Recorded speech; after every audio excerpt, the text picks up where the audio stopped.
Alright, so we're working on my roommate's 2011 Subaru Outback, and we're going to be doing a voltage drop test along the battery leads, and we're going to be conducting a surface leak drain test. Yeah. We will be needing a multimeter for this, and for the first test we're doing a voltage drop test across the terminal to the connector for the battery cable. As you can see, it is pretty corroded, so I expect we will find a pretty decently sized reading. So what we're gonna do for that, we're just gonna take the red lead and we're just gonna hook it right here across this, and right here, kind of basically as close to the battery as you can get. And right off the bat, it says we are getting a complete connection, but what we have to do in this system is we do have to load the circuit. And pretty much the best way to do that is to go ahead and crank it over. We've gone ahead and removed the fuel fuse as well as the ignition fuse, so we won't have any problems as far as wearing out our coils or flooding the system or anything like that. And then if you're conducting this test by yourself and don't have someone else to crank the engine over, you can always do something else that's current drawing. So you could pull, or you can have your AC blower going, you can have your radio going, Lights on, etc. Yeah. anything that's going to put load on the system, that's going to actually have power flowing through this connector right here. But so we're just gonna go ahead and touch these two together and go ahead and crank it over.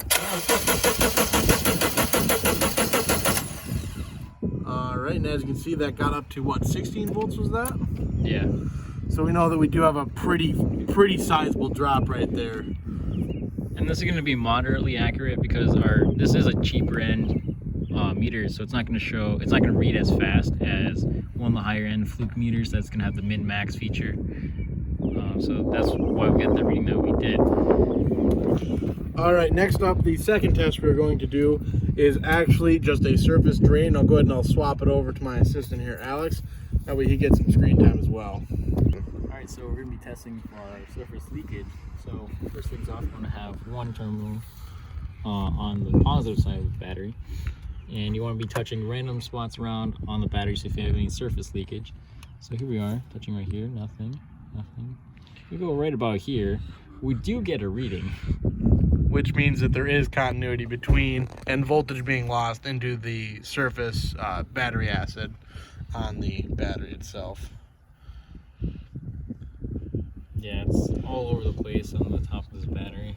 So we know that this could go through and get a good cleaning, and obviously we didn't need to do the test to figure that out, but it's always nice to know where you're at numbers wise. Alright, so now we're going to put the fuses back in and get them put back together.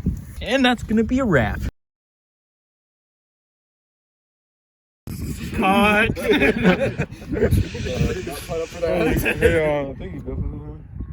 Oh yeah, it's Hannah. Alright, we'll do this fast. Real fucking quick, let's go. Alright, so we're working on my roommate's 2011 Subaru Outback, and we're going to be doing a voltage drop test along the battery leads, and we're going to be conducting a surface leak drain test. Yep, surface drain test. Alright, so we're going to come up to our battery over here. For this, we will need a multimeter. Cut.